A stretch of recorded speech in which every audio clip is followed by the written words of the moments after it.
Jussi Hirvelä, Luja-yhtiöiden brändijohtaja. Ja iso missio tässä on tosiaan niin tuoda sitä asiakas- ja asukasnäkökulmaisuutta kaikkiin meidän prosesseihin ja tuotteisiin ja palveluihin. Ja niiltä tiimoilta tässä ollaan tänäänkin paikan päällä. Tästä tulee semmoinen meidän ihan vakiokäytäntö, että kyllä se on kaiken lähtökohta kuitenkin aina kysyä lopullisilta asukkailta ja asiakkailta, että mitä he haluaa. Ettei tehdä asioita tuotantolähtöisesti, vaan ihan aidosti asiakaslähtöisesti.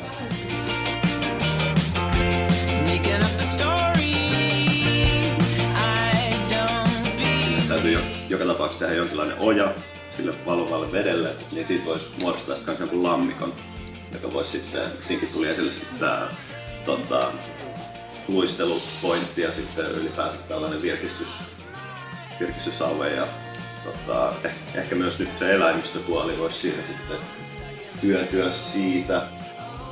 Sieltä tuli aika paljon ideoita kyllä, että aika hurjiakin. Ja tietysti siellä on paljon erilaisia niin kuin kohderyhmiä, jos näin niin kuin markkinointitermeillä puhutaan. Eli lapsiperheillä on tietysti erilaiset tarpeet kuin taas senioreilla. Ja täytyy löytää sitten se optimikokonaisuus sitten vaan. Että it could be used for things like storytelling with the children, or people could go there in the evening in the summer and have a beer or chill out. People could take a picnic in there. So it's something that's not just restricted to one age group.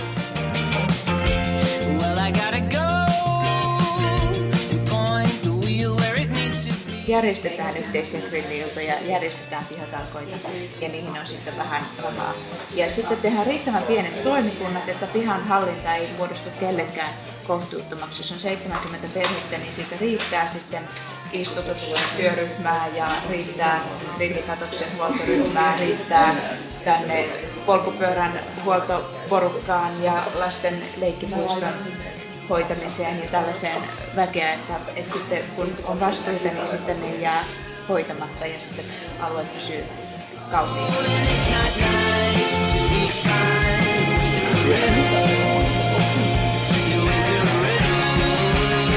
Tästä tulee varmaan hieno kohde kyllä, että voisi jopa harkita niin kuin itse muuttamista.